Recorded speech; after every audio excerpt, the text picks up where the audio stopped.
সাংবাদিক বন্ধুগণ এবং আমাদের 11 দলের বিভিন্ন পর্যায়ের নেতৃবৃন্দ, আমাদের সাথে আছেন বাংলাদেশ জাতীয় সংসদের মাননীয় সদস্য এবং নারীর সংরক্ষিত আসনের সদস্যবৃন্দ সহ 7 জন সংসদ সদস্য এখানে উপস্থিত আছেন।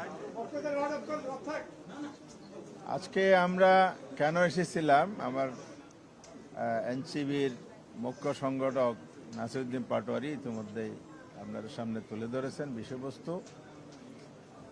তো উপস্থিত যারা আছেন, আমি তো ইতিমধ্যে বলেছি, নেতৃবৃন্দের মধ্যে সবাইকে আপনারা চিনেন। এখানে নাসিরউদ্দিন পাটোয়ারি এনসিবির প্রতিনিধিত্ব করছে এবং মাওলানা জালালউদ্দিন সাহেব বাংলাদেশ খেলাফত মজলিসের মহাসচিব, উনি আছেন। লেবার পার্টির chairman doctor Mustafizur Rahman Iran আছেন। এরপরে আমাদের সাথে জামায়াত ইসলামের ঢাকা মহানগরী আমির, উনি চাঁপাইনবাবগঞ্জ থেকেই সদর আসন থেকে নির্বাচিত, নুরুল ইসলাম বুলবুল। এলডিপির কর্নেল অলি সাহেব, যিনি আমাদের প্রার্থী, ওনার সুযোগ্য সন্তান। নাসিরউদ্দিন পাটোয়ারি যেটা বলছে আমাকে কক্সবাজার হারানো হয়েছে, ওনাকেও চন্দনায় চট্টগ্রামের 14 নম্বর আসন থেকে হারানো হয়েছে। ডক্টর উমর ফারুক, উনি প্রেসিডিয়াম মেম্বার এলডিপি, উনি উপস্থিত আছেন। এবি পার্টির অ্যাডভোকেট আব্দুল্লাহ মামুন রানা, জাকবার রাশেদ প্রধান মুখপাত্র সহসভাপতি, এরপরে খেলাফত আন্দোলন মাওলানা মুফতি ফখরুল ইসলাম এখানে উপস্থিত আছেন, উনি মহাসচিব। এরপরে আমাদের মাঝে নেজাম ইসলামী পার্টির সিনিয়র নায়েবে আমির আব্দুল মাজেদ আতাহারি। এরপরে সংসদ সদস্য জাতীয় নাগরিক পার্টি থেকে 11 দলের মনোনীত প্রার্থী হিসাবে যিনি নারায়ণগঞ্জ 4 আসন থেকে নির্বাচিত এবং এই প্রার্থীর সমর্থক, যিনি প্রার্থীকে সমর্থন করেছেন, আলামিন এমপি ডাক্তার মাহমুদ। তফসিল অনুযায়ী নমিনেশন পেপার দাখিল করেছি। মাননীয় চিফ ইলেকশন কমিশনার আমাদের এই নমিনেশন পেপার গ্রহণ করেছেন। আমরা প্রতিনিধি দল সবাই একসাথেই ওনার কনফারেন্স রুমে গিয়েই আমরা দাখিল করেছি। আমাদের এই মনোনীত প্রার্থী 11 দলের পক্ষ থেকে ডক্টর কর্নেল অলি আহমেদ বীর বিক্রম, উনি বীর মুক্তিযোদ্ধা, খেতাবপ্রাপ্ত মুক্তিযোদ্ধা। ওনার এই প্রস্তাবের এই মনোনয়নের ফরমের প্রস্তাবক হচ্ছেন ডাক্তার শফিকুর রহমান এমপি, মাননীয় বিরোধী দলীয় নেতা, বাংলাদেশ জামায়াত ইসলামীর আমির, আর নাগরিক পার্টির আলামিন সমর্থক।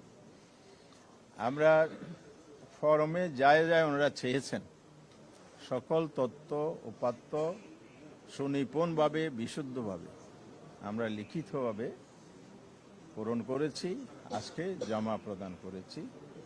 তার সাথে ওনারা 3 জনের প্রার্থী, প্রস্তাবক, সমর্থকের এনআইডি কার্ডের কপি জমা নিয়েছেন।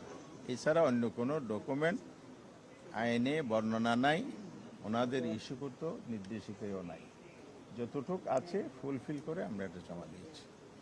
আমরা আশা করছি ইনশাআল্লাহ আমাদের প্রার্থী ব্যালিড প্রার্থী হিসেবে যথাযথ যাচাই যেদিন হবে 16 তারিখ যাচাই পর্বে তিনি ব্যালিড প্রার্থী হিসাবে, যোগ্য প্রার্থী হিসাবে মনোনীত হবেন, আমরা এই প্রত্যাশা রাখছি। আর এই নির্বাচনটা নিয়ে অনেকের এই কিউরিওসিটি আছে। ইতিমধ্যে পুরো জাতির মধ্যে এটা একটা আলোচিত বিষয়।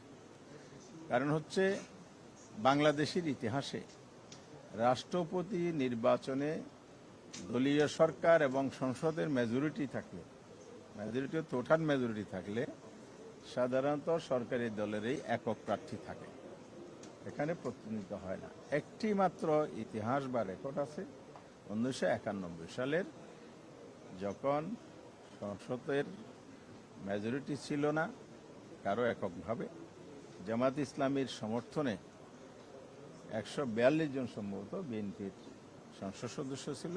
পরে নারী আসন যোগ হয়েছে, সেখানেও দেখা গেছে যে এককভাবে প্রেসিডেন্ট প্রার্থী বিজয়ী করার মতো সংসদ সদস্য বা ভোটার বিএনপির ছিল না। সে সময় বাংলাদেশ আওয়ামী লীগ সংসদে বিরোধী দল ছিল, তারা একজন প্রার্থী দিয়েছিলেন বদরুল হায়দার চৌধুরী, যার নাম আপনারা জানেন। উনি প্রতিদ্বন্দ্বিতা করেছিলেন। সেই প্রতিদ্বন্দ্বিতায় বিএনপির প্রার্থী জামাত সহ আরও অন্যান্য ওনাদের সমর্থন যারা করেছেন সেই সংসদ সদস্যগণ আব্দুর রহমান বিশ্বাসকে রাষ্ট্রপতি নির্বাচন করেছিলেন। এরপর থেকে আর কখনো বিরোধী দল থেকে কোনো প্রার্থী এই আসনে হয়নি, এই পদে হয়নি। তো এবার আমরা প্রতিদ্বন্দ্বিতার সিদ্ধান্ত নিয়েছি 11 দলের বৈঠকে। আমরা 11 দলের বৈঠক করে শীর্ষ পর্যায়ের সেখান থেকে ডক্টর কর্নেল অলি আহমদকে আমরা মনোনয়ন দিয়েছি। দুটো প্রশ্ন আপনাদের পক্ষ থেকে আগেও এসেছিল, এখনও জাতির কাছে আলোচিত প্রশ্ন। একটা হলো, আপনাদের তো মেজরিটি নেই, তাইলে আপনারা কেন এখানে দিয়েছেন, প্রার্থী মনোনয়ন দিয়েছেন? আমরা বেশ শার্পলি এবং ক্লিয়ারলি বলেছি যে বাংলাদেশের গণতন্ত্র চর্চার নতুন ধারা আমরা সৃষ্টি করতে চাই। 91 সালে যদিও একটা সম্ভাবনা ছিল বিএনপির আসন কম থাকাতে, এখানে তো সে সম্ভাবনাও নাই। বিএনপিতে আগেই নিজেদের মেজরিটি সুনিশ্চিত কলা কৌশল করে নিয়েছেন, সেই কারণে তাদের সেফ সাইড আছে এখানে।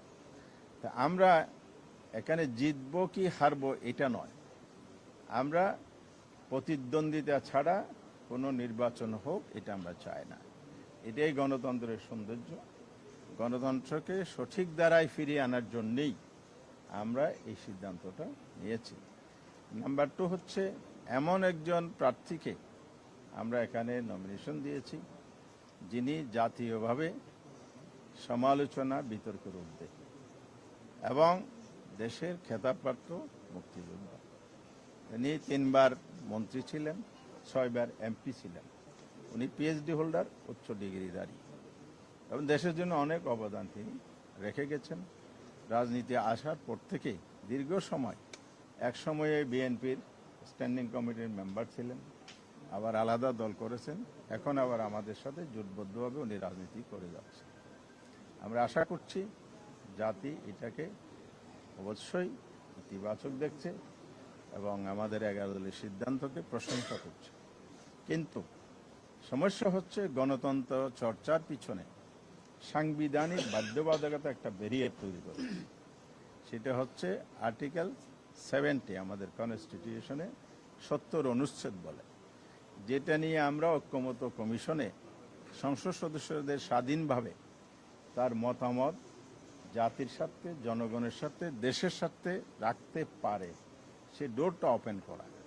সেখানে বিএনপি সহ যারা ঐক্যমত কমিটি ছিলেন, আমরা 3 দিন প্রায় আলোচনা করার পর সবাই মিলে একমত হয়েছি যে আর্টিকেল 70 এখানে নো কনফিডেন্স, অনাস্থা ভোট এবং অর্থ বিল ছাড়া আর সব ক্ষেত্রে সংসদ সদস্যগণ স্বাধীনভাবে মত দিতে পারবেন, ভোট দিতে পারবেন।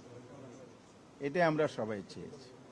তো দুর্ভাগ্যজনক হলো সত্য, গণভোটে এটা পাশ হওয়ার পরও 12 ফেব্রুয়ারি বিএনপির একগুঁয়েমি এবং দলীয় সংকীর্ণতার কারণে, দেশের স্বার্থকে প্রাধান্য দিতে না পারার কারণে গণতন্ত্রকে আবার সেই জনগণের অধিকারের জায়গা থেকে প্রাতিষ্ঠানিক রূপ দেওয়ার ক্ষেত্রে ওনাদের গড়িমসির কারণে এই সংস্কারটা ওনারা করছেন না। বিশেষ করে গণভোটের যে রায় বাস্তবায়ন করছেন না। গণভোটের রায় যদি বাস্তবায়ন হতো তাহলে আজকে আমরা আশা করতাম কর্নেল অলি সাহেব বিপুল ভোটে বিজয়ী হতেন, কারণ সংসদ সদস্যদের কাছে উনি একজন গ্রহণযোগ্য যোগ্য প্রার্থী। আবার শুনতেছি বিএনপি সচিবালয়ে, প্রধানমন্ত্রীর কার্যালয়ে স্ট্যান্ডিং কমিটির মিটিংয়ে বসছেন, এখনো কাকে প্রার্থী দেবেন আমরা বা জাতি জানতে পারে নাই। কারণ ওনাদের মধ্যে প্রার্থী বাছাইয়ের যে সংকট আমরা লক্ষ্য করছি, এই যে দন্যতার জায়গায় যোগ্য প্রার্থী দিতে না পারা, সে জায়গা থেকেও আমরা আশা করতে পারি যে কর্নেল অলি সাহেবের যোগ্য, উনি সবার সামনে, জাতির সামনে এসেছেন। আর একটা বিষয় আমরা প্রতিবাদও করতে চাই, সচিবালয় হলো একটা নির্বাহী জায়গা। এখানে রাজনৈতিক দলের শীর্ষ বৈঠক হবে, শীর্ষ ফোরামের বৈঠক হবে, এটা অতীতের রেকর্ড আমাদের জানা নেই। তো এই যে কাজটি ওনারা করছেন, তাহলে ওনারা গণতন্ত্রকে কিভাবে দেখেন? আমার দলের মতো হলে গণতন্ত্র, নাইলে আমি স্বৈরতন্ত্র। 5 মাস বা 6 মাসের কার্যক্রম, অতীত থেকে কোনো পরিবর্তন নাই, ওনাদের মহাসচিব বলে দিয়েছেন। তা আমাদের আর নতুন করে বক্তব্য দরকার নেই। মহাসচিবের বক্তব্য, ফখরুল সাহেব যেটা বক্তব্য দিয়েছেন, মাননীয় মন্ত্রী, দলের মহাসচিব, এটাই জাতি জেনে গেছে। বোঝা যাচ্ছে যে ওনারা আসলে পরিবর্তন চান না বলেই পরিবর্তন হচ্ছে না। পরিবর্তন যদি ওনারা চাইতেন, তাহলে সংসদের প্রথম শপথের দিন ওনারা সাংবিধানিক পরিষদের, সংস্কার পরিষদের শপথ নিতেন, অধিবেশন ডাকতেন, এর মধ্যে এটা সংস্কারের মধ্যে গণভোটের এটা বাস্তবায়ন হতো। তা আমরা এখন আশাবাদী হতে চাই। পার্লামেন্টও আমাদের সংসদ সদস্যরা বারবার উঠিয়েছে, রাজপথেও আমরা ভূমিকা রাখছি, আন্দোলন কর্মসূচি অব্যাহত রয়েছে। আপনারা জানেন, ওনারা যাতে সংসদে অতি দ্রুততম সময়ের মধ্যে এই কাজটা করেন, অর্থাৎ গণভোটের রায়টা কার্যকর করেন, সেই সময়টা এখনো আছে। তাইলে ওনারা ইতিহাসে স্মরণীয় হয়ে থাকবে। ওনারা এখন যে সমালোচিত হচ্ছেন, জাতির কাছে দীক্ষিত হচ্ছেন, এই জায়গা থেকে ওনারা মুক্তি লাভ করবেন। আরেকটা হচ্ছে, সরকার যদি চায় একটা অ্যাক্ট বা অধ্যাদেশ, প্রথম অধ্যাদেশ পরে অ্যাক্ট হয়, অধ্যাদেশ জারি করেও কিন্তু করতে পারে। পার্লামেন্ট যেহেতু এখন নাই, তাহলে অনেক অধ্যাদেশ ওনারা ইতিমধ্যে জারি করেছেন। তার সাথে যদি বলতো সবাই মিলে যখন একমত হয়েছে একটা অধ্যাদেশ জারি করে দিই, বাংলাদেশের গণতন্ত্র উচ্চ পর্যায় থেকে চর্চা শুরু হোক, ওনারা এটা করার সুযোগ আছে, করলেন না। তা আমরা আজকে এখানে আপনাদের সামনে এই কয়েকটা বিষয় তুলে ধরলাম। আপনাদেরকে ধন্যবাদ জানাচ্ছি যে আপনারা এসেছেন আমাদের নিউজ কভারের জন্য, ধৈর্য ধরে শুনেছেন, এই জন্য সবাইকে ধন্যবাদ দিয়ে আগামী দিনে সহযোগিতা কামনা করে আমার কথা শেষ করছি। Thank you. আমরা একটু প্রশ্ন উত্তর নিব, কিন্তু কয়েকটা প্রশ্ন একসাথে নিব। প্রথমত আপনারা একটু বলে দিই, প্রথমত যে জিনিসটা আপনারা জানেন, যে নির্বাচন কমিশনে আমরা এসেছি,